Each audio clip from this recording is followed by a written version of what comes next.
تو اللہ تعالیٰ کا ارشاد ہے، فرمایا وَإِذَا قُلْتُمْ فَعْدِلُوا، جب بات کرو تو انصاف کی بات کرو، تمہاری بات جس کے خلاف جا رہی ہے وَلَوْ كَانُوا ذَا قُرْبَىٰ، اگرچہ وہ سامنے والا تمہارا قریبی ہی کیوں نہ ہو، بات اگر اس کے بھی خلاف جاتی ہے پھر بھی بات تم نے سچی کرنی ہے، انصاف کی کرنی ہے، ڈنڈی نہیں مارنی۔ اللہ کا حکم ہے کہ ساری زندگی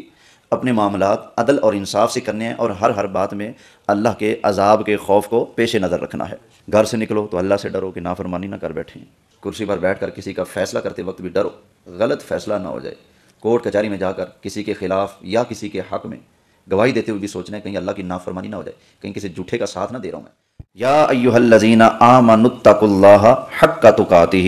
ولا تموتن الا وانتم مسلمون، اتنا ڈرو اللہ کے عذاب سے، اتنا ڈرو جب دنیا سے جاؤ تو پھر بھی تمہارے دل میں خوف خدا ہونا چاہیے، اللہ کا ڈر نصیب ہو جائے، اللہ کے ڈر کو اپنے دل میں بٹھا کر ہم نمازیں چھوڑنے سے باز آ جائیں، ہم اللہ کی نافرمانی کرنے سے باز آ جائیں، کسی کے ساتھ دھوکہ کرنے سے، فراڈ کرنے سے، کسی کو ٹھگی لگانے سے، فلموں سے، باجوں سے، گانوں سے، ڈراموں سے، میوزک سے، غلط فوٹو اور غلط چیزیں دیکھنے سے ہم باز آ جائیں، ہم وہی کام کریں جس کام کے لیے اللہ نے مجھے آپ کو یہ جسم عطا فرمایا، ہاتھ عطا فرمایا، جس کام کے لیے اللہ نے زبان دی، جس کام کے لیے اللہ نے آنکھیں دی، جس کام کے لیے اللہ نے کان دیے، جس کام کے لیے اللہ نے مجھے آپ کو ہم سب کو پیدا فرمایا۔ مالک کریم ہمیں اپنا خوف نصیب فرمائے اور اپنی رضا والے کام کرنے نصیب فرمائے۔